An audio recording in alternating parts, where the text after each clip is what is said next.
asalaamaaleykum mbokk yi ñi nga am mbégte di leen dalal ci seen xibaar météo li ci gën a fës nag doon tàngaay goo xam ni dana tar loolu ci biir dëkk bi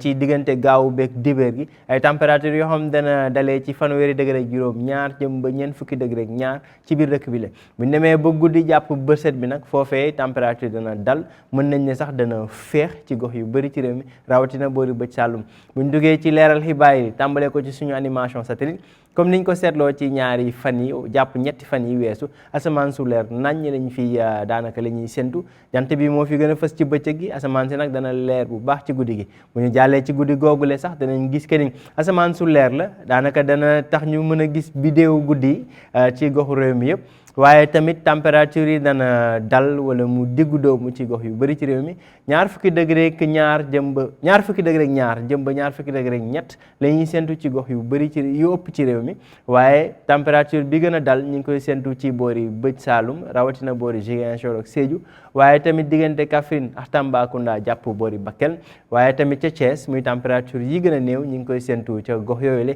tamit dalee ci ñaar fukki degré ak benn li nga xam ne nag moo boy mboori Ndakaaru presqu'île du Cap-Vert foofee température bi gën a kawe dinañ ko fa séntu muy ñaar fukki degré ak ñeent ca boori Ndakaaru waaye ci tënk rek ay température yu dal la yoo xam ni ci yenn gox yi dinañ nemmeeku péex jàpp seddaay ci yenn gox yooyu la bu njàllee ba ëllëg mbokk yi ëllëg ci gaaw bi asamaan si dana leer nañ fii nag dana tàng lool jant bi moo fi gën a fës rawatina ci biir dëkk bi ngelawu penku bi nga xam ne ñu ngi leen ko doon wax boobu ba tey moo fi nekk ba léegi ngelawu penku boobu mi ngi jógee diggante Mali ak Mauritanie wala yaan dugg ci biir dëkk bi ba boori daanaka sax jam ñaajo ba tax na température dana kawe lool ci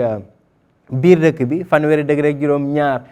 li ko dalee Louga jàpp boori Diourbel ba boori Fatick jëm nag ba fanweeri degré ak juróom ñeent diggante Diourbel jàpp Linguère Podor waaye tamit Tambacounda température yi gën a kawe nag ñu ngi koy séntu ca boori Kaffrine muy ñeent fukki degré ak ñaar ñeent fukki degré ak benn ca Matam ñeent fukki degré mbokk yi ca boori Bakel ci tënk rek température yu kawe la yu ñuy xaarandi ci biir dëkk bi bu ñu demee nag ba boori sow maanaam ci boori géej foofee asamaan si dana gën a dal température yi dana wàcc li ko waral nag mooy ngelaw li nga xam ne mooy jóge biir géej ba tax na Ndakaaru ñu ngi fay yaakaar ñaar fukki degré ak juróom ñeent ca Ndakaaru muy température bi gën a néew fanweeri degré ak ñeent ca boori Ndar mbokk yi ci tënk